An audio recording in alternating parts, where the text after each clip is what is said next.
Kenny Brown, thank you very much for joining me on Between the Levees for episode 11. Tell me what you got going on in your life these days.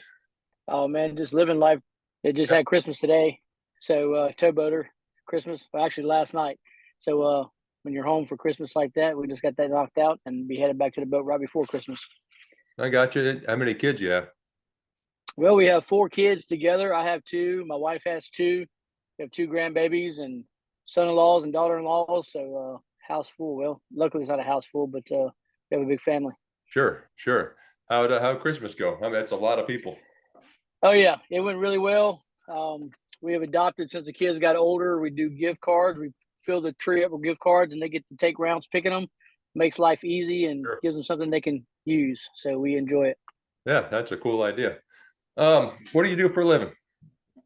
Well, I'm a towboat captain, inland towboat captain for Ingram now, and I'm the founder and of Maritime Throwdown, industrial competition for the industry. And is that once a year, or how do you what's that process? Well, that process is it's kind of growing of whatever it needs to be for the industry. Right now, it's one big finals, and then whatever we can do throughout the year to kind of grow it, we do, and we just kind of morph what the industry sees value in or what they need, and it will grow into multiple competitions, regionals throughout the year, and then coming to our finals, which is always held at the Inland Marine Expo. Um, so that's but as of right now, there's one big finals, and then the people that want to be there show up, and the companies want to get behind it. And then now we're building a structure that makes it easier for companies to get behind it. They get some value out of it for their crews, Mhm. existing crews, help recruit, and then go into lead into the finals. But our finals coming up for 2023 are will be held at Nashville at Music City Hall at the Inland Marine Expo in May. So May the 31st will be the actual finals for 2022-2023 season. And we've got plans for the beginning of 2023 to have a bunch of pop-up competitions in port towns between now leading up. So it's going to be very busy. February and April and Okay. March is going to be very busy. All right. Well, tell me, where were you born? I was born September 2nd, 1981 in Jackson, Mississippi. Okay. And I was raised here in Summit, Mississippi. Um, Pretty much my whole life. Raised right here, went to school where my kids go to school and have graduated, and so we all stay right here in a small town in Mississippi. Yeah. You've been there your whole life? Oh yeah, I moved off one time to Pensacola, and since the first time I moved out of my mom's house, I moved 4.5 hours away. I wanted to live in Florida, and moved, and then life brought us back, and then been here ever since. I got you. What did your parents do for a living? Well, so I didn't meet my real dad till I was around 10 years old, but he was in the audio visual industry. He headed up a company out in Jackson doing that, building big, you know, the custom audio boats and cars and big crank it up contests and stuff. He did all of that. My mom was an auctioneer. She was a big equipment. I think she was one of the first ladies in Mississippi. She was a equipment and car auctioneer, and then she got into which was fun, was the junk auctions, but that's where she made her money at was doing the auctioneer stuff. And then my stepdad, he's pretty much all I knew as they own him and my papa owned a body shop, so body and paint. What led you into the barging industry? Well, I started off, uh, ended up, let's see, I got out of high school. I worked at a tire shop my whole high school, middle school, high school area there after school. And then I landed a job doing horizontal directional drilling right out of high school, which I was making crazy money and didn't really know it. But the guy had a big backhoe and needed his tire changed out. It was on a Friday evening, and he was basically going to be in a bind. And me and my cousin was like, "Hey man, we'll fix your tire." The owner was like, "Hey man, we're about to close." Like I said, "Man, what are we going to do?" So we changed his tire real quick on this big backhoe, knocked it out, and the guy was like, "You guys looking for jobs?" I was like, I mean, our boss is standing here. We're like, Yeah. and so we ended up going and doing that. We had just turned 18. Matter of fact, it was waiting on birthdays. Turned 18, did that job, got paid really good money. Didn't even know. I mean, we're 18 years old, which led me to being able to move to Florida, I went over there, got a driller job. I got married to my first wife, which we call it my trial marriage. And so we moved over there, and I was doing drilling over there. And then we got pregnant with my little girl. And then we didn't have family and friends there. Wanted to move back home, so we did. And that's what brought us back to town. And then, man, it was hard. I was working any kind of jobs I can get. I went from Walmart distribution to build like all kinds of stuff, just anything to make ends meet. Ended up in retail. Well, let me back that up. I wanted to go to the military. I had dropped out of high school in 11th grade like a dummy, got my GED, and wanted to go to the military right out of high school. That's what I was wanting to do. And when I did that, get up there to the MEP stations, it was February 14th. My wife was pregnant. It was Valentine's Day. Said the goodbyes, go into boot camp. And I was 0.5 body percent off and the doctor was standing there. Blew everybody's mind. I was really mad. They said it was going to take like 2 weeks. I had to come back and reweigh. And I was like, you got to be kidding me, man. I was seeing these people like walking through, getting on the bus. And I'm sitting here like, are you kidding me? Like, I mean, I was in shape and I was really angry. And so I was like, man. What branch was this? It was the Navy. Okay. Yeah. And so I went to go talk to the Air Force recruiter, and he was out for lunch, and the Navy guy was a really good salesman. He was like, what are you going to the Air Force for, man? We have more airplanes than the Air Force, and we have boats too. And like, What do you want to do? I'm like, I want to fly, and in hindsight, I wish I would have went to the Coast Guard knowing what I know and doing what I do now. I would have way rather that. But nonetheless, the Navy. And so did everything, man. Like I said, was going to be flying out to Chicago. Went back home. Nobody was expecting me to come back home. And my grandmother-in-law, she was like, I didn't know you want to work on boats. Why are you going to the Navy? I said, well, I really didn't. But she's like, well, my nephew is the hiring recruiter for Tidewater. And I was like, I was angry about the whole thing going to the Navy because it was a career decision for me. Like I knew when my first check was going to come in, we were going to be going to Pensacola A school and all this kind of stuff, and had it all planned out. And then it just felt like it dropped out from under me. Well, I ended up going to Tidewater. I was on a boat within a week. And this was, you said your wife's or your first wife's grandmother's nephew? Yes. Okay. Yes. And so I get on with Tidewater, get on my very first supply boat at 18, get on there in Venice, Louisiana. Didn't have a clue what I was doing. I mean, obviously, I don't think anybody does at 18. And this goes back to me remembering exactly how I felt, the situations that I was in, so I can be the best manager of crew that I can, because I can remember back to how I felt and then how I could kill out those anxieties and stresses. So when I retell these stories, it brings me back to how I felt those days. Right. 18 years old, getting on a boat with all these grown men, and then we go offshore in December. It was I'm sorry, it wasn't December. It was that was February 14th. Okay, so it had to been in February. It was still wintertime because it was rough. I just know that. We went offshore, it was real rough. Went through all of that. I was on supply boats for about a year and a half, 2 years. What's a deckhand's life on a supply boat?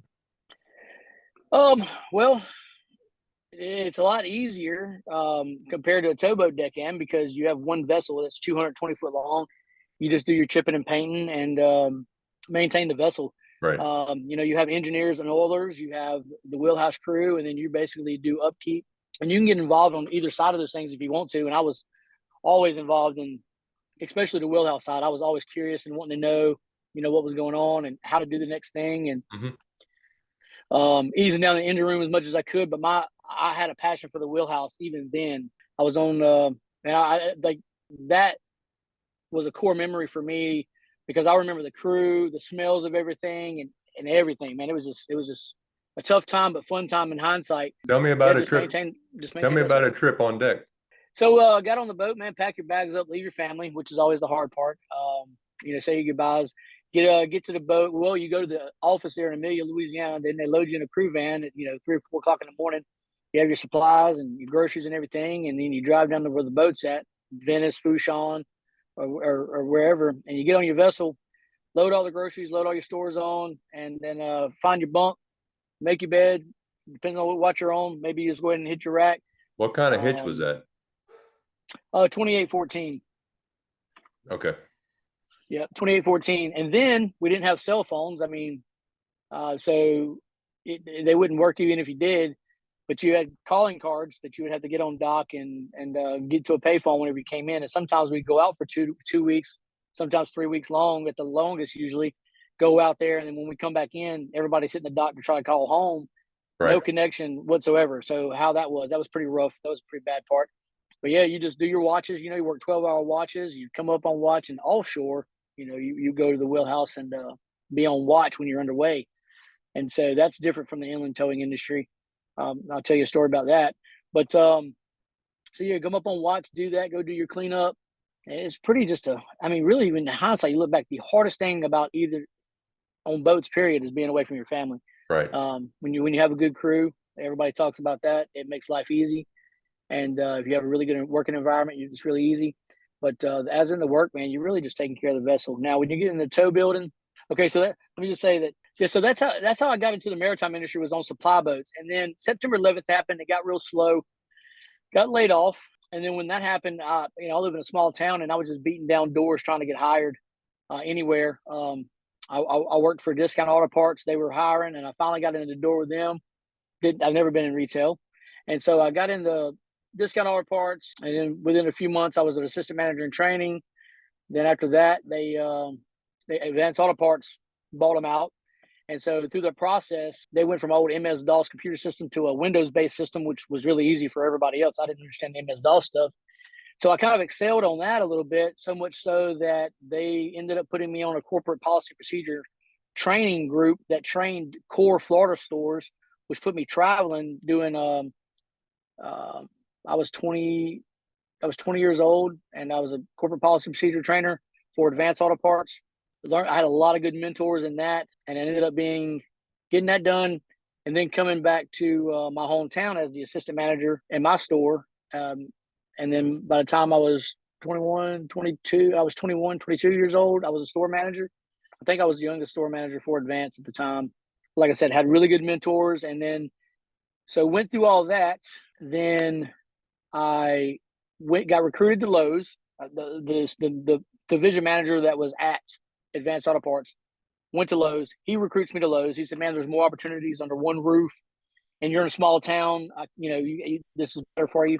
So Right. I get recruited to Lowe's, which I enjoyed. So again, retail, I was a retail manager, and then I got into sales, did that. And I was about 24, 25 years old.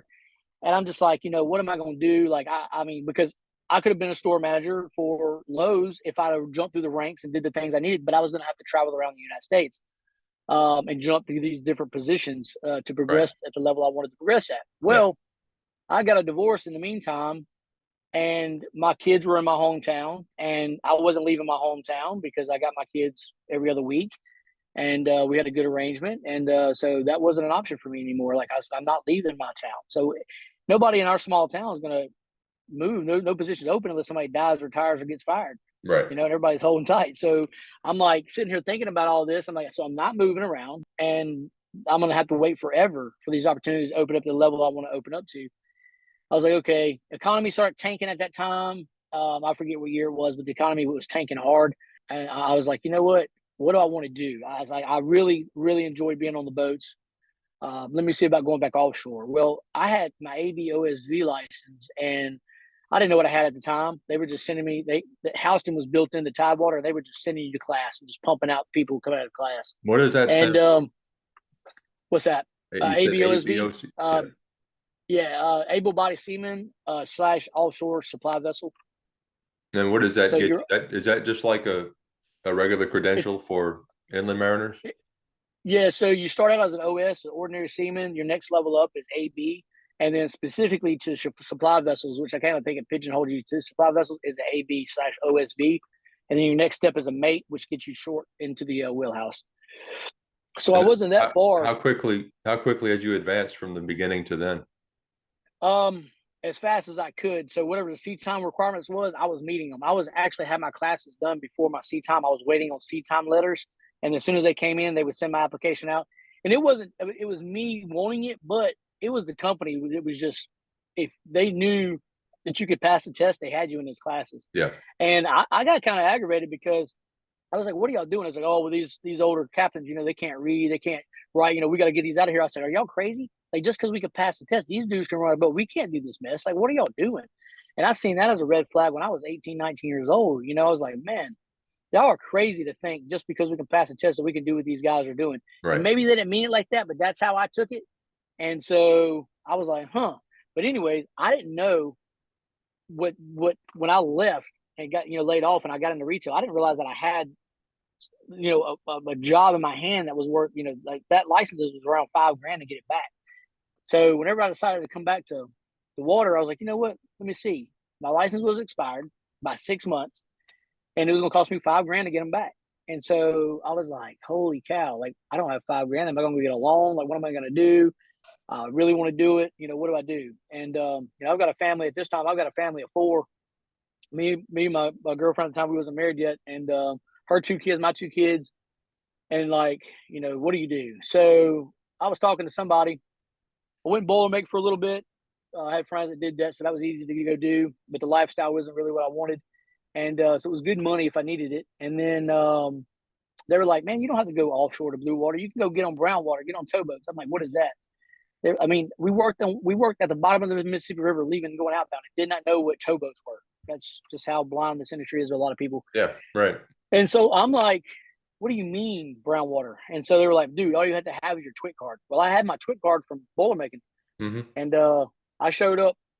What's funny is I applied to Carline, which was my first towboat company, and so I was 26. I got a job in November, whatever year it was, 2006 maybe, something like that. I did a job at the Rubicon plant in Geismar, Louisiana for Turner. Had my twit card. They just came out with twit cards. We're just enforcing the twit cards, and got it hot off the press. And I was like, you know what? I'm not leaving Baton Rouge till I have a job. And my friend's like, bro, you can't just do that. You're not gonna be able to go knock on these doors and say, watch and see.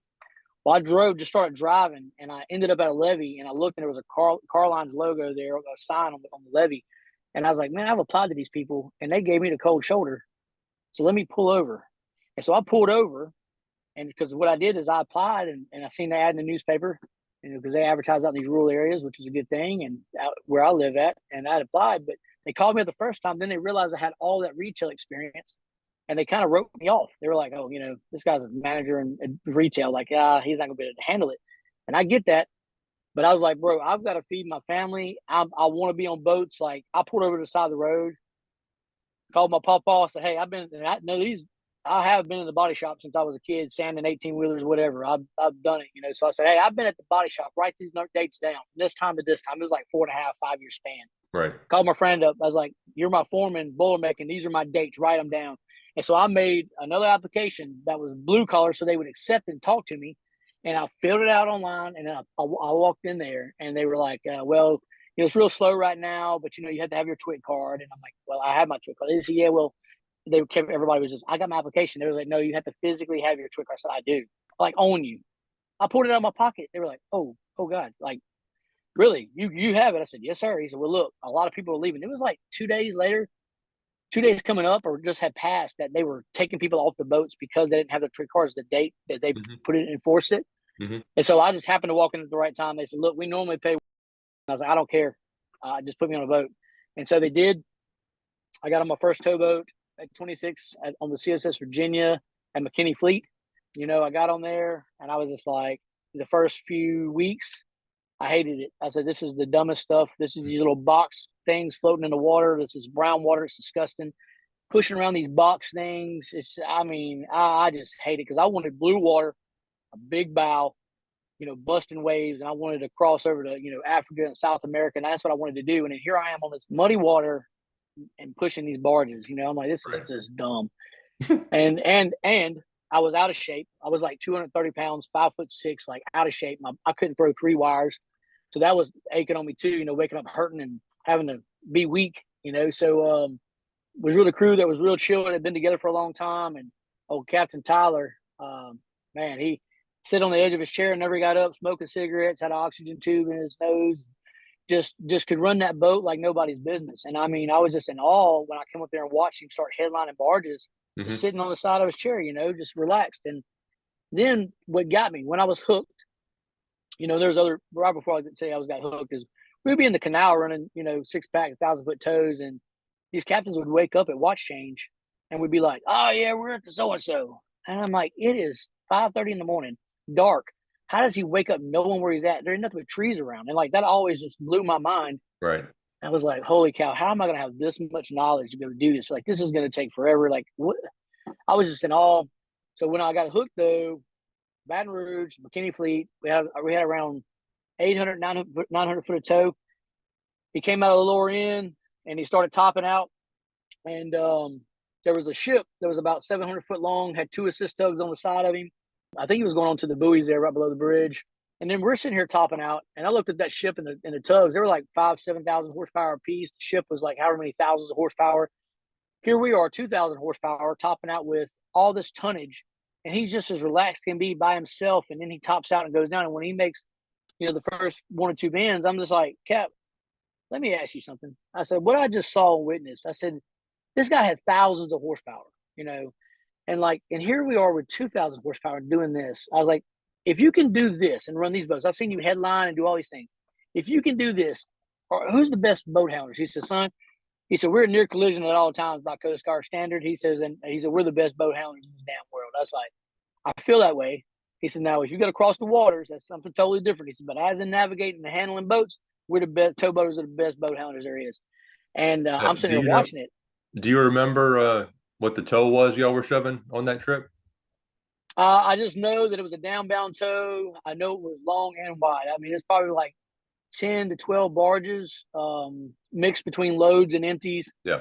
We tramped barges from Baton Rouge to New Orleans, and I mean, so many tows I couldn't tell you, but I know it was long and wide on this one because of the string that we had, and it was just a mean looking tow. So 12 or so, like 4 long, 3 wide. Yeah, Okay. something like that. Well, there never were perfectly 4 long, 3 wide. They were like, we had a string, we would be dropping, right. First drops would be placking midpoint and what have you. So I couldn't tell you, but I just know I remember it was around 800-900 foot long, and it was just ugly. So yeah, man, when I felt that, I felt a knot in my stomach, and I was just like, crap. And I knew then I was nervous and scared. Like, okay, I just committed.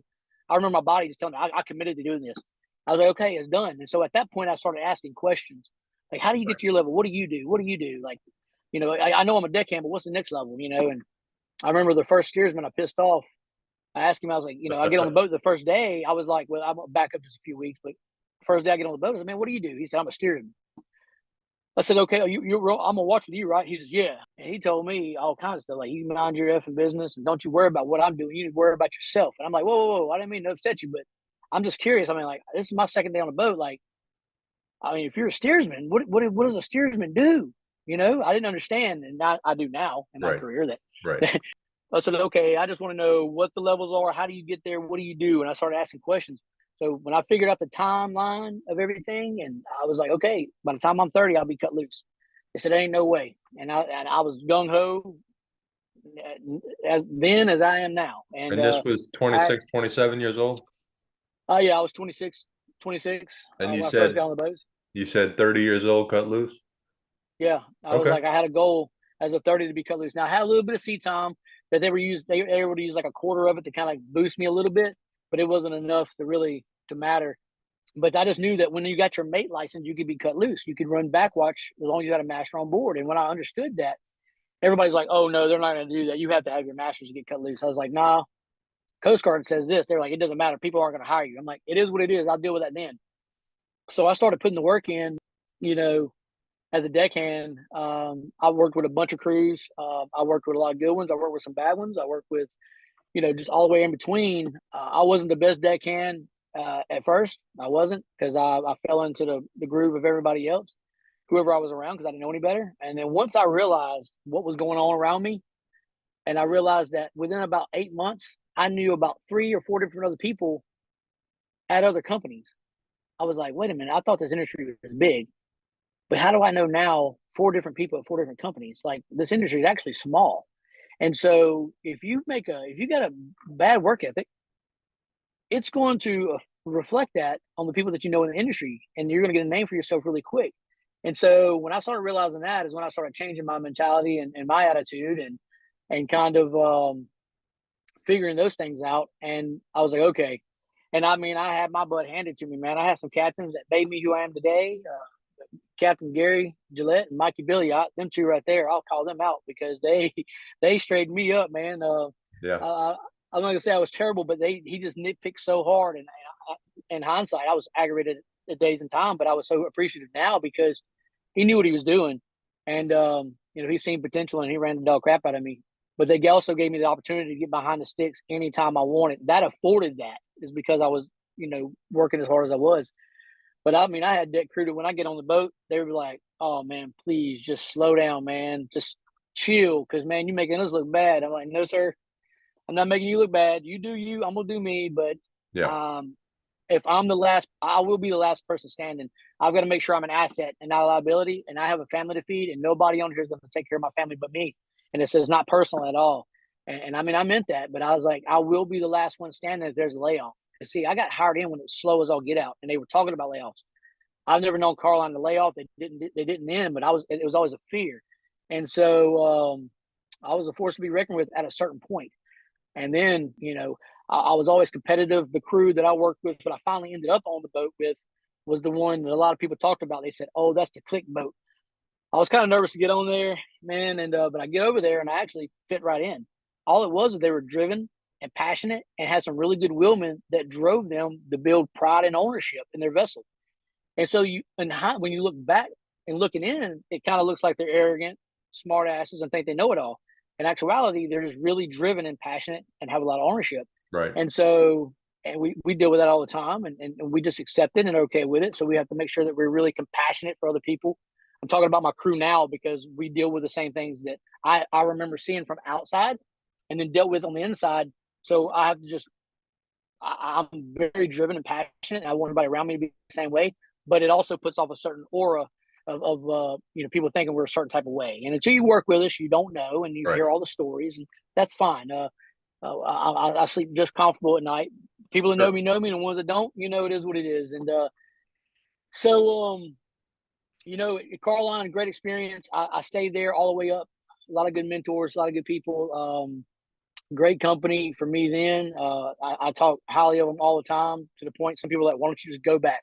Well, I did at one point in time. I was a relief captain on the CSS Texas with my crews, and did that. And that's where I started the Maritime Throwdown. Then I had went to work, but I got cut loose. Let me back that up. When I got cut loose, I left Carline with my mate's license. I was training with I found a captain that I wanted to finish training. I trained with Mikey B and Gary and those guys, and then Captain Kenny Owens. I wanted him to train me close like headlining and stuff like that. I mean, he was just real smooth with it. Stayed in the fleet, so I needed to get on his boat to get a lot of close quarter handling and all of that because I had the line haul stuff done. But what was crazy is then you had to get the light boat handling. It's crazy is how good you can be at line hauling until you go to break out, and I was all over the place. Yeah. And so so I had to go through that, and I wanted to be with him. So he finally said he'd train me, and I went over there with him. He ran the dog crap out of me, and then I got my mate's license in, and within 3 months, I found a small company that would hire me with my mate's license, and I left. The captain there that worked with us, Cotton, his son owned a boat. He owned two boats. One sank a week before me starting, and one sank when we owned it about 2 months later. And so they were little junky boats, but I got cut loose. Like all the good captains I ran across, I was like, "What do I have to do to be like you?" And they were like, "Well, son, get off these Cadillacs. That if you want them to walk, you just split the engines and split the rudders, and it goes. Get off of these boats, and go get on a small boat, push as many barges as you can, with the bare minimum of electronics and legalities you got to have, and you'll learn how to run a boat." Well, luckily, I did just that. I went to a little 600-700 horsepower boat, pushing 2 and 3 and 4 little barges, little small barges, and I mean, the radar was tiny, had an AIS box, paper charts, a flashlight that was brighter than my spotlight, and I mean, one bunk room, 3 beds in that one bunk room. The only head was in that bunk room. Yeah, I washed my clothes in a bucket. I crapped in a bucket, and so And now, how old are you at this time? yeah, I know, right? You hear the stories, it seems like I'm really old. I'm 41, and so then I was 30. 30 I with was what kind of situation at home? 30 years old. I was married, 4 kids, and Did the job add stress to the thing, or were y'all already kind of work through that? What's that? Just the schedule, that schedule you were working, hustling. Oh yeah. Oh yeah. Well, what's funny is to me, like when I got on that little boat, the schedule there was 28-14. I normally work 14/7 all through my career, and as a deckhand, I had to work over to make ends meet, and that was fine. But when I got in the wheelhouse, it was 28-14. It was supposed to be 28-14. And dealing me being in that element on that boat, it felt like camping to me. Like I'll switch my mentality to where I'm happy in the environment I'm in. Like I'm going to morph to it and find the positives in it. Yeah, I treated it as a big camping adventure, and I was good. I mean, we literally would jump off the back of the boat and wash and then rinse off with the potable water because the bayou water was cleaner than the potable water. We grilled. I mean, you just treated it as I got a 28-day of camping. Like we had swimming trunks, cut off sleeve t-shirts, and flip flops. Like I said, a little small company there out of Bayou Bluff, Louisiana, over by Amelia. And we ran barges down to Fouchon and ran them over to Galveston and Cameron, little Bayrite barges. So my wife though, she was so upset that I was having to deal with all these working conditions, and she was like, I'm so sorry that you're having to do this. I'm like, are you kidding me? Like I'm eating this up. Like I mean, this is great. But when the captain of the boat was like, son, he says, you're ready. You need to go. I was there for like a month. He says, you're I don't know what you're doing here, but you need to get out of here. This company's not for a guy like you. You need to go. I was like, well, I needed to get cut loose and nobody was going. He says, you're ready. He says, let me know and I'll put my reference in. You need to go to a bigger company. So I went to I ended up at Cheryl K. A friend of mine called me up, and my theory that you're going to know a lot of people in there in the industry because if you work hard, they're going to call you and recruit you based off your work ethic, and that's exactly what happened in all my right. situations. This guy heard me on the radio. Man, what are you doing on that piece of crap boat? You need to come over here, and got hired on over there, and got 230s in the Mississippi River, running back and up and down and running the canal, and jumped into that. Had a lot of good. Still have my mate's license. Which vessel was that? It was the Ian Earl. Okay. It's stacked over there at the office now in Houston. It was on the Ian Earl. We had 230s pushing for Harley Marine, black oil from Baton Rouge to New Orleans, back and forth, and then we made a trip up to Catoosa, Oklahoma, which was really cool, and then run the canal back over to Beaumont, Port Arthur area, and then also Houston and Corpus. So did all that. Then I got into bunkering in Houston with Cheryl K for Harley, which is now Centerline Energy. Bunker for them, and then fell in love with Houston. It's busy and wild and crazy, and most people hate it. The ones that work over there love it. It's just a whole different ball game over there. I try to kind of compare it if somebody wants to I just don't understand if they're not on boats and been to Houston. I was like, imagine driving an 18-wheeler backwards in Houston traffic. That's kind of equivalent to what it's like running in Houston. Like, Right. All the Right. radio channels and all the traffic. Yeah, so I ended up there in Houston with Cheryl K. At a certain point, there's a lot of changing going on in management, and I left there, went to Triple S, ran 6-packs over there for them until that contract ended. We had a handshake deal. He's like, man, I'm gonna let you know your pay's gonna drop if we lose a 6-pack contract. I was like, I'm cool with that. How long y'all had it? He said, about a year or so. I was like, okay, but y'all seem to still be holding on. He's like a 5-year contract. I said, okay, well, so far y'all did good for a year. I'll take that. And I shook his hand. I said, well, we'll shake hands that when you drop my rate, that's the day that I'll be looking for another job. He's like, no problem. We shook hands and I went to work pushing 6-packs Right. for those guys. Yeah. Enjoyed my run there. I think it lasted around a year. Left there, went to Carline. That's when I went back to Carline as a relief captain on the CSS Texas, which was the last boat I was on when I left there as a mate, as a deckhand. And so that was a really cool experience. I was there for, I think, 2 or 3 years. And Okay. that's when I started the Maritime Throwdown. And then a situation came up that I was needing more time off and flexibility to kind of have meetings and go meet with people and do events. So I went back to Cheryl K. I live in Macomb Summit area, so I'm an hour and 45 minutes everywhere from Vicksburg all the way to New Orleans. So it's a really good location. So I can meet and do different things down here. And then that put me in Houston to where I was in Houston's backyard twice a month when I was doing crew change. So if I needed to go meet with somebody or do something, I could easily, more easy, and have flexibility with my schedule. And then we got bought up by Ingram 2 years ago in December. So it just came up on a 2-year anniversary.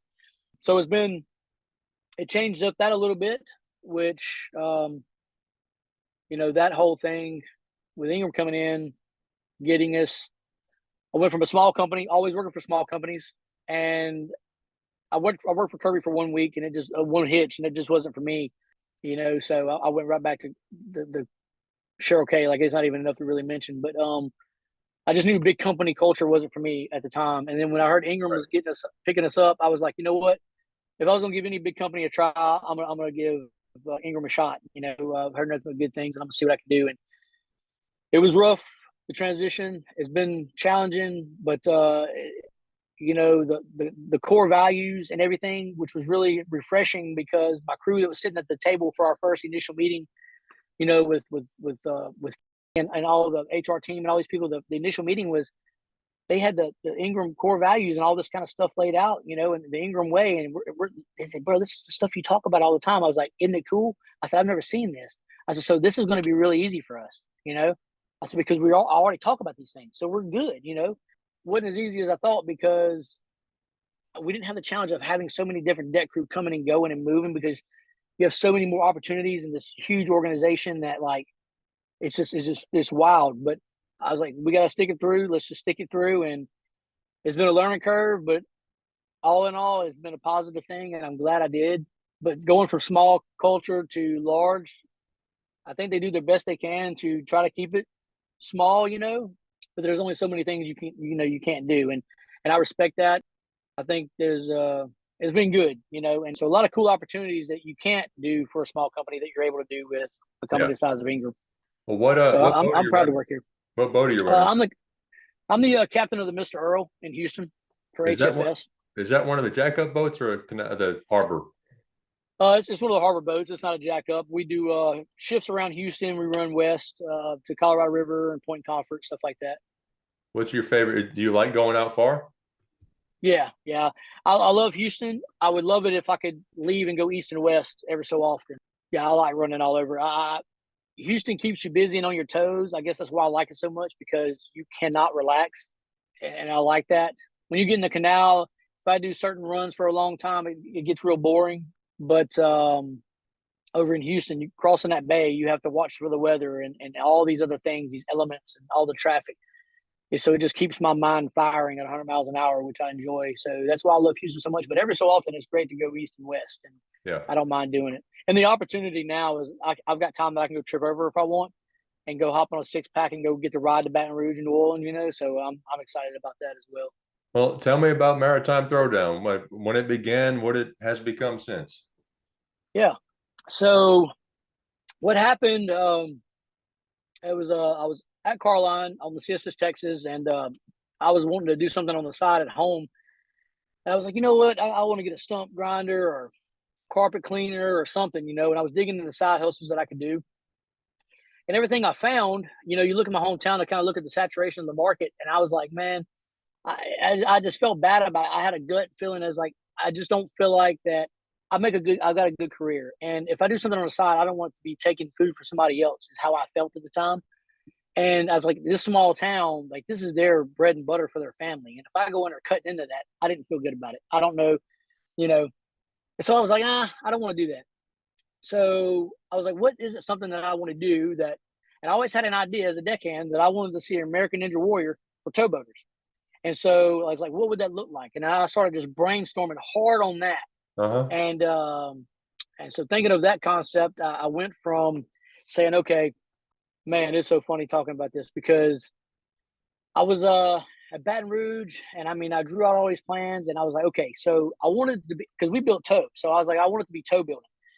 When you break down the logistics of doing a tow building competition, one, insurance laughs at you. Two, timing wise, it's almost impossible to pull it off at the level that it would be at.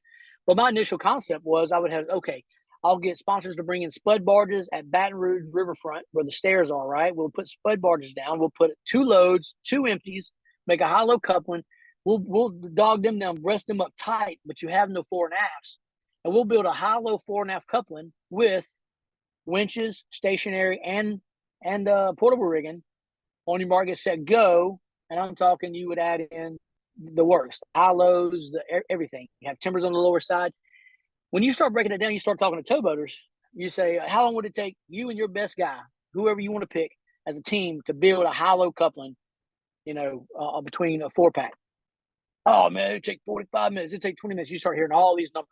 Well, I start compiling the numbers and just start looking at it logistically. It's like, holy cow. Okay, this isn't this isn't feasible. Like, if I had 10 competitors, we're into, it's, minimum 600 minutes, and you start breaking down, like, what would that, and then you start calling insurance companies and everything, and you realize, okay, this just isn't going to work. So then it went from that to, I kept brainstorming. I was like, man, just like, how are you going to do this? So finally I was like, you know what? I got to line handling because the whole idea was, I was like, you know what do we have in common? No matter where we're at in the world, no matter where we're at on boats, smallest P row to the largest ship, we have lines in common. So, okay, we're going to do line handling. So then I start breaking that down. And then by the time I get down to it, I'll say we got some throws and we got, some fair leads. And if I had, my first business concept was like, everybody talks about how great they are on the boats. Everybody runs their mouth about how great they are. So I'm like, okay, easily, if I put up a few $1,000s, I'll have 100 people want to sign up, and so entry fees and then have some food and I can make this thing happen, That's a joke, because you realize real quick, you start talking to guys, what's a decent throw? Everybody talks, 25 foot ain't crap. 25, 30 foot ain't nothing. Well, I'm like, okay, and I keep hearing this all the time. Nobody's really measuring their throws. Based off of that, I'm like, well, I want to make it easy, so I'm going to make it half of that. I'm going to make it 15 foot, 16 foot.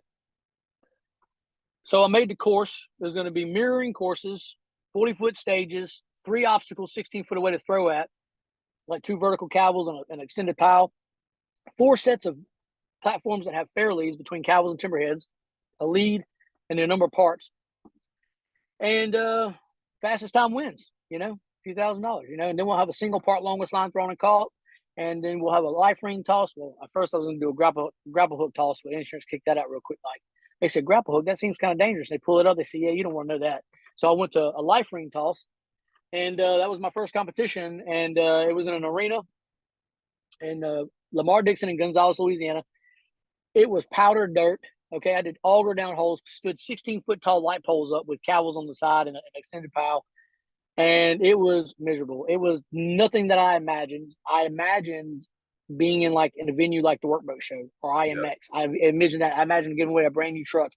I imagined all this full production thing. And then here I am in this dirt and this stuff. And then competitors, all these people talking smack about how good they are.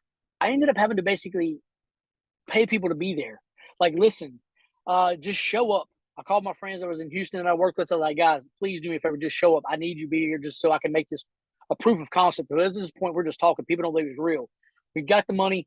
We just want to give it away. Just show up. Okay. And we had a timer and, they showed up and we had I think 6 competitors. On your mark, get set, go. They hit the button.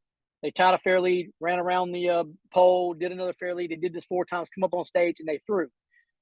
These throws, when I stood those poles up, when I was building the course at night, I looked at him. I was like, holy cow, what have I done? Because 16 foot stood up about 4 foot grade above you. It looks huge. It is huge. Right. And so I put the tape measure on it 12 times. I was like, holy cow, man, this looks bad. And so I threw it and I caught him. I said, well, if I can catch him, so be it. We're talking a few $1,000s here. So it is what it is. So we had him go. We ended up having an offshore captain that was really passionate. He just loved what I was doing. He's like, hey, I will be there. And so Captain Stretch, he showed up. Brandon Breland, so Jerry Berry, he's my announcer. He's been my official announcer. It was an accident. He shows up and just grabs the mic and starts talking. Awesome job. So he's my official announcer and always has been now. But he was there. He said, I got a deckhand that I'll do everybody there. I promise you he's going to win. And he'd been talking smack since day one. He brings Brandon Breland in. And then I had Travis, which he's a captain there at HFS. He came in. Cullen, he's a captain at HFS now. He came in. And Stephen Connor. And I feel like I'm going to forget somebody. And there was another guy, another captain, a lot of wheelmen in this mix, so that was kind of a trend that kept going throughout the years that I had to adjust. But these guys ran, and then Stephen Connor scared the crap out of me because towboaters don't give up. Okay, that's one thing we found out real quick. He threw for 26, 27 minutes straight and would not stop. His final throw that he finally caught it was underneath his legs, and he kind of granny threw it and caught it. And he was about exhausted, about blew his shoulder out. Yeah. I had Frank Bumgarner show up from Marquette at the time. He shows up. I said, man, you look official. Who are you? He's like, I'm Frank. I'm from Marquette. I said, what are you doing here? How did you find this? He said, my wife's seen it on Facebook. I'm here to recruit. He said, I'm going to be honest with you. I'm here to recruit. I said, well, that makes sense. that's what I've always wanted to do. You know, like, I mean, this kind of like made sense to me. We're going to have some of the best guys here. He said, but I'm going to be honest. I said, what is your opinion from your side of the desk? What does it look like? And he said, man, I'm going to be honest. It kind of scares me. It looks like it's real dangerous. And I was like, yeah, I see that. And I plan on addressing that right now.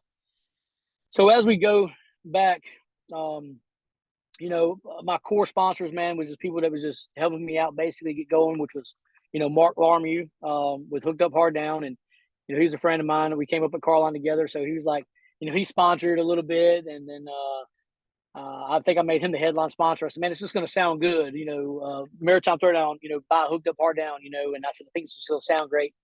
And so he did that for me. And then I had a friend of mine that worked with me there at the beginning was Jason, and he had Anchored in Muscle, and it sounded really good. And so we had Anchored in Muscle and Hooked Up Hard Down and Maritime Throwdown.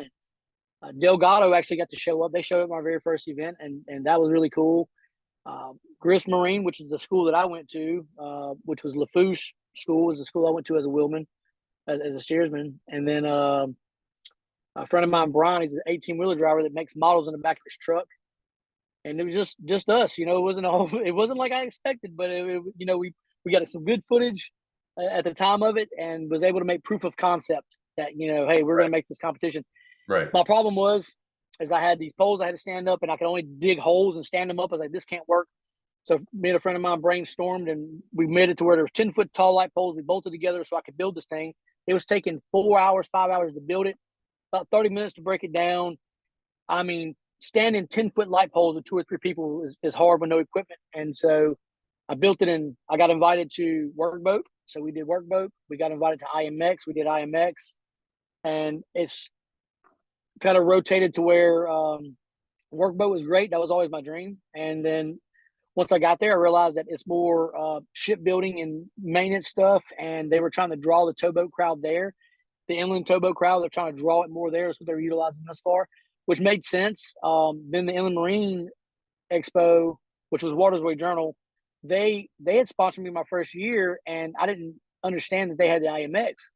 Well, when I went to it, I was like, okay, what am I doing? Like, was at first the line handling was all vessels. You could be on supply boats, crew boats, whatever, right?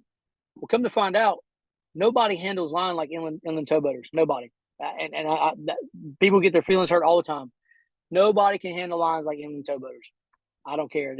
There's some guys offshore that are really good and can come in there, compete, and can win. But as a whole, nobody does the line. We tie off barges together. We tie off in fleets. We do our headlines. We use capstans. We tie to these crazy docks that are built on the Mississippi River to deal with the highs and lows. And we tie into Houston on ship docks. And like, I came from offshore. I know what we do out there. So like, I can say that, and I've seen it as well. But so nonetheless, when I realized that, and I talked to some offshore companies and said, son, we don't have anybody who can do what you do. And so at that point, I was like, you know what? I'm going to niche down. I'm going to focus on what I know and what I love, which is the inland towing industry. And that's what I pulled back from everything else I was doing and said, you know what? I'm focusing strictly on the inland towboat industry. And so when I did that, I was like, okay, what am I doing? Because I just wanted to have fun. Okay. I wanted to go back to the beginning, American Ninja Warrior for towboaters. It turned into something else because what I found was, and all the crap talking of everybody and all of this, and throughout the years, there's a skills gap. Nobody talks crap around me anymore because we've got money on the line, and just I suggest you not, because we'll video you. And so that's what we do. And not to make fun of you, but just don't talk smack. Like, just get better, go practice. So we said, okay, there's a skills gap because people these guys that really talk really big that wasn't showing up. But the guys that were showing up, we never heard from them. They were quiet, but they were competitive. And not everybody's competitive to do this, but you're going to be skilled and you're going to be passionate. There's not a towboater one that has come and competed that aren't passionate about what they do, because we're doing extracurricular activities to do with a towboat.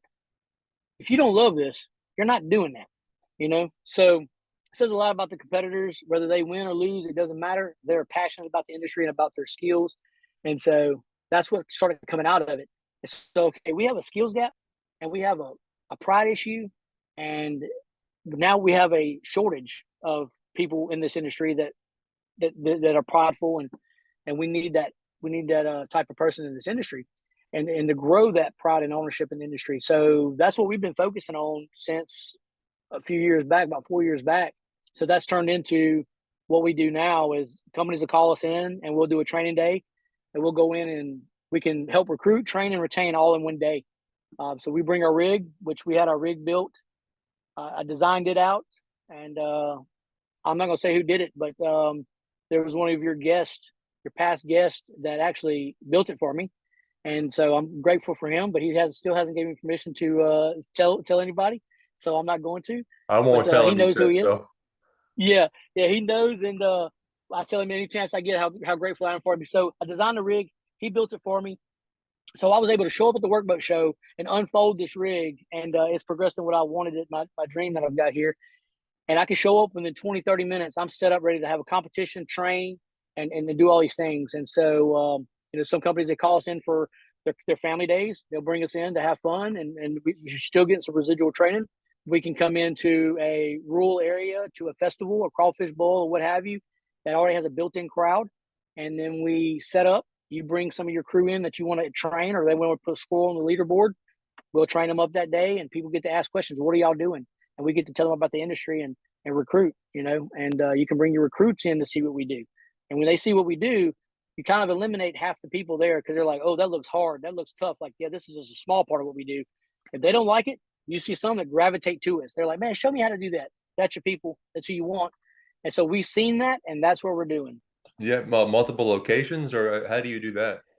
So I'm mobile. So I've got my rig and I pull on site. And we're about to be partnering with colleges in all geographical areas. So we have a program that we've had A&M and Sanjak and Northeast Maritime Institute in Massachusetts.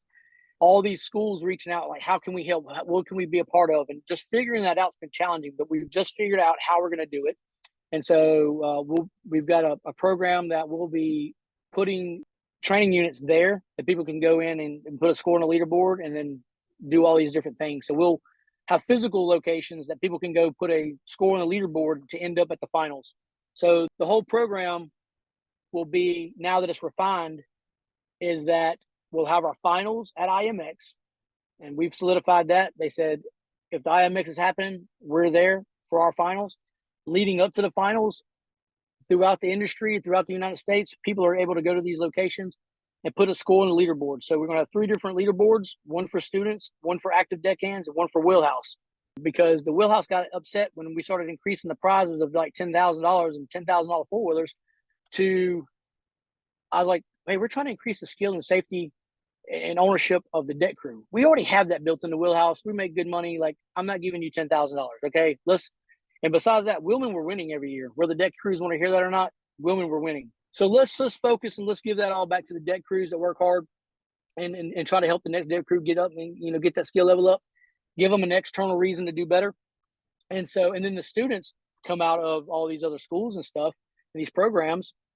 So I'm like, that's important too. We're going to do 3 leaderboards. You show up, put a score on the leaderboard. So the course, contrary to what it looks like they're just running all over the place. There's we have a training criteria that's on there that's scored like golf. So the lower score wins. For right now, you got 3 tries on, 3 tries off. Each one's a point. And we score those. And anything that you have to physically do, like a high-low tie-off or a knot, they're 3 points. Solid 3 points, pass or fail. Either you pass it or you fail it. The knots, we have the knot trifecta, which right now I'm going to be adding a knot. So I'm going to take one knot out and add another one. So you'll have a bowline. You'll have a double Beckett, securing 2 lines together. And then in the bite, you'll take it and do it used to be a bowline and a bite, but I'm taking the bowline and a bite out and I'm putting in a alpine butterfly. And people will see why we're making videos on that now while we're doing that. They get deck crews. You ask somebody if they know how to tie bowling, you get 50-50. Like, oh yeah, I think everybody should know how to tie one, but now I'll make them tie 3. But I mean, it could be the difference in you winning $10,000 or not. So it's kind of an external reason to kind of learn it. Right. So yeah, with that being said, go through the course and it has a score. There's a time element to it as well, so you don't overexert yourself. All the throws are 10 foot or less. So that's the biggest thing that people like, oh, there are these huge throws. No, they're not. They're 10 foot. But they force certain line mechanics, that line manipulation that forces you to train. And you can train on your fleet deck. I trained Justin Trong. He was the champ 2 years ago. I trained him on my fleet deck. He was already good, don't get me wrong, but we finessed all his skills on the fleet deck. And when we were on the dock throwing at the push knees. So every boat has push knees in a fleet deck, most of them, or have somewhere you can throw 10 foot, measure it out, and just get really good at catching it every time, working that line around. That's what we're doing, man. It's scoreable now. We can go through and during the competitions, when we pull off a regional and we pull off these finals, we have course officials on the course, and they could throw flags for being in a bite. So you'll lose a point. Well, you'll gain a point, which is a negative thing. You'll gain a point for being in a bite. All those things. So we're looking for all these safety issues. So yeah, so it increases skill and safety through competition. How often are you hosting events? So, I've been working 14/7 by this entire 7 years that I've been doing this. So it's been really challenging to do all the things that I've talked about. And so a lot of people know that I've talked about growing this into what I'm talking about now. And this year I'll be doing those things. So we'd have one, and we'd do pop-up competitions. So we never could really lay them out. We'd lay them out as far as we could. Mm-hmm. But a lot of times the company would call us up and say, hey, man, we're having a crawfish bowl show at Woodstow, for example. One of us at their crawfish festival, their family day. And we got to show up to that. We did an event with the Cajun Shack in my hometown. He's a captain. We did one there. It was a pop-up event. We did a barge training services in Paducah. We went up there and trained his crew. So we did an event up there. We do events with Riverworks Discovery. Any opportunity we have, we love working with them. They do outreach for high school students for the industry. So we'll be able to pull our rig up and show them line handling. That's our small part during their event. So we really enjoy that. And then that happens if I'm happen to be off during my 7 days off. And me and my ops, man, I tell you what, I know I'm a hard person to manage, and hats off to him.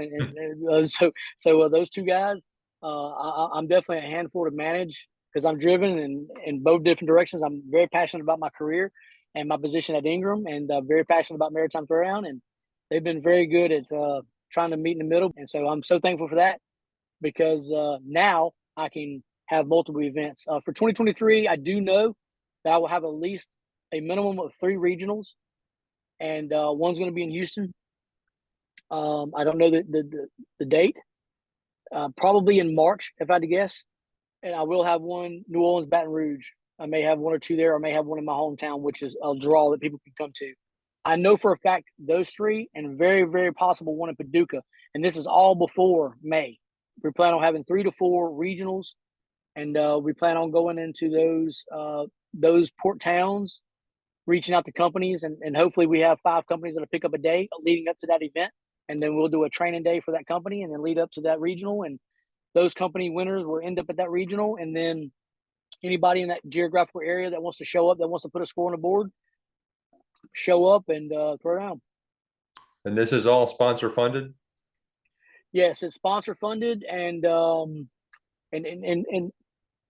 well, it's also, I had towboat companies sponsor me. Bushnell Towing is my number 1 sponsor every year. They've the ones that push me to say, man, when I think about giving up, say, man, what am I doing? I always think about them because since day one, they've been there. And I'll come in for their boat christenings. I do training days there. And these companies are wanting me to be there like once a quarter at least, And so, I just couldn't commit to it because I didn't have the schedule. So I was tired of a towboat company don't need me. They don't need to sponsor me. You know what I'm saying? I didn't feel like I could give them value, and it bothered me. So I've got 3 different customers that I market to. One's the competitors. The other one is the towing industry, the towing companies that have deck crew. And the other one is people that want to be in front of the towing company and, in front of the towing industry. That's easy because we have videos that gets hundreds of thousands. I've got one live MTD video that's got 9.3 million views. Nobody gets that kind of attention for our industry in a positive light. We're hitting bridges or, sinking or whatever. So nothing has got that kind of attention like that. And so we're able to grab attention for the industry in a positive light. And also we do cool trick shots and stuff for the sponsors that want to be in front of the industry. The towing company, like I said, it bothered me. So I was like, what can I do to bring value to them? Well, that's what we do. We come in for these company days, do training, retaining, and recruiting for them. So when they hire us in for that day, we can go wherever. We can come on site. We can go to a rural festival that's already got built-in music and food. We can do whatever they want, right? And however they want. You just release us for that day, and we get to work on whatever you see fit. How's family life with all this going on? Oh man, luckily I have a great wife that I don't know that she loves Maritime Throwdown because she's like, if I want something fixed, I just need to put a Maritime Throwdown logo on and you'll work on it because I'm 365 Maritime Throwdown on my head, and the other when I'm on the boat, I'm committed to that. So I'm spread thin. It's taken us a lot of places. We love the IMX and workboat shows. We love going to the small companies. So she loves that, but the all the work behind the scenes never stops. And so thankful for her. I have that. My kids have grown up. So 7 years. I mean, so my oldest is he's 26. Other girl is 22, 21, another girl, and then my son is 18. And then I have my nephew as well. He's about to be 14. But my son, 18 years old, he just got on a towboat. He turned 18, and 6 days later, he's on a boat. He's been doing maritime throwdown since he was 13. He's been in these events, helping set up, doing the line. I brought him at 13 because he was a showstopper. I mean, he could throw 25 foot at 13 years old with a 2-inch line, and Yeah. it made people more comfortable going out there, right? So he's been trying to get recruited by almost every company that run across him. Like, we want this kid. So that was excited for him. But I'm like, boy, you better work hard because everybody's watching, you know. But Right. he's made me proud doing that. So he's in industry. Matter of fact, last night we had Christmas and he wasn't here. And he's not going to be here for my Christmas. I was like, well, I did that because he's on a boat and that's just part of the life. Where So is he he got that running? lesson already. Where is he Uh, he running? works. He works for Dupree, Dupree Marine, and he's on the Ombre Dupree, and so they run up and down the Mississippi and runs the ICW. Okay. And so, yeah, I wanted to get with a company that had nice equipment and good small company culture, and it's really easy to be seen as an asset at a smaller company. And they have nice equipment and they got good management, and it's important. All those things. It goes back to a lot of challenges that every company deals with. Is the culture there anywhere, and it's just smaller companies that are easier to kind of control. And there they push unit tows, and they also push, I call it unorthodox tow building, when you're chopping up building all kind of stuff. I wanted him to get that because I think that was so important for development for people that came out of car line, is we could build loads, empties, jumbos, regulations all together with dragging crane barges and everything else. But somebody gets used to building the exact same tow all the time, they get a little handicap. So I liked that, and I wanted him to get that. So yeah, he's there, and that's what he's doing, and he's so what I'm hearing, he's doing really good. Good. I try to let him be him, and I try to stay out of it, and let the captains do their thing, and leave him alone. And I'm so far what I'm hearing, I'm really really proud of him. Yeah. Then my daughter's my youngest daughter, she's engaged to be married in October of this year, 2023.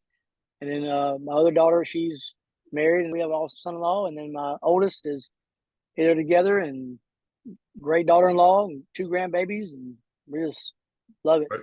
Are What they in the you are know? they in the industry, or what do they all do? No, no. The oldest, he came out here for about 3 days and decided it wasn't for him. And he's like, I was like, all you got to do is you owe your mom and your dad a plan C. Plan A was college. Plan B was boats. You didn't like it, so you don't owe them a plan C. Make sure your plan C is solid. And he's like, yes, sir. I said, this ain't for everybody. There's no problem, not at all. I said, and so he came home. I said, look, wake up in the morning, put your boots on, and try to go to work. And if you can't do it, do not let it get in your head. You just come to the house, have a plan C. Think about that tonight. And he did. He said, I'm gonna be an electrician. Well, he did, and he's fine. He's an Right. electrician, and then son-in-laws are boilermaker, welders, and pipe fitters, and then my son's on a towboat. So Your yeah. daughters work? Oh man, they're lucky. They don't have to work. I guess they saw how I raised my family. I didn't want my wife to have to work to stay home with the family, and so they've got, like I said, man, I'm blessed with son-in-laws because these dudes here are hardworking, and my daughters can do whatever they want. They can work if they want to work, or not if they don't. My daughter's got my first grandson. He's 2 years old, so she has her handful with that Yeah. No, that's a full-time job for sure. for sure. So yeah, the growing up, all my kids growing up with me doing what I'm doing, and in the towing industry and everything, I had to go back in hindsight. It was easier on me because I was divorced, and we had a really good deal worked out that every time I was home, I got my kids, no matter what my schedule was. If I had to work over, well, she just kept them, and then I got them when I got them home the whole time. For me, I mean, there was times I wanted to quit based off of just my kids. I would leave in the middle of the night, 2, 3 o'clock in the morning to go to work. And one time I didn't leave at 2 or 3 o'clock in the morning. I left at like 2 o'clock in the daytime for some reason. And it was the worst thing I ever done. I said, I will never leave during the daytime again. Everybody was awake. They were crying, and everything. And so I about quit that day on the way to work. I cried on the way to work. I was like, what am I doing? What am I doing? So I see all these posts on social media where these people are talking about the hard life and about our kids and leaving them and packing our bags. And it is the most heart wrenching thing. And I get it. But I laid down a calculator and calculated the time that I would have if I did a retail job or whatever else I could do in my small town and broke it down. And I could not justify coming to land. And Right. so much so that my ex-wife was like, listen, you won't have to pay child support. Just come home.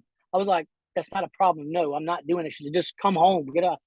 I broke it down. I was like, I couldn't. I'm not going to. This opportunity that this affords for our family, the quality time that when I do come home is able to focus on my family. And you don't get that when you work you don't really work a 9 to 5 anymore. When you work a Right. land job, Right. the hours that you put in, you're exhausted when you come home. It's not quality. The weekend, you're trying to force everything into the weekend.